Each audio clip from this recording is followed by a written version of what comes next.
Так, Никита, в общем, завтра ты отправляешься в командировку.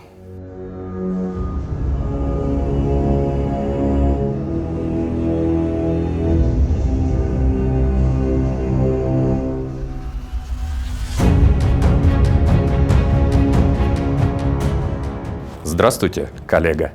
Ну что, первая опасная командировка? Да. Сколько кругом угроз и рисков.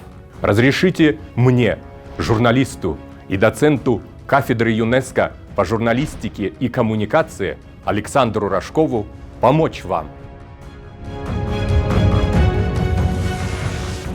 Не дайте себя похитить. Не станьте жертвой преднамеренного убийства.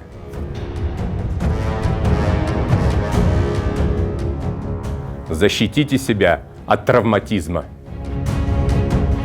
Жизнь, здоровье и личная безопасность превыше всего. Всем безопасного творчества с онлайн-курсом ЮНЕСКО, посвященным безопасности журналистов.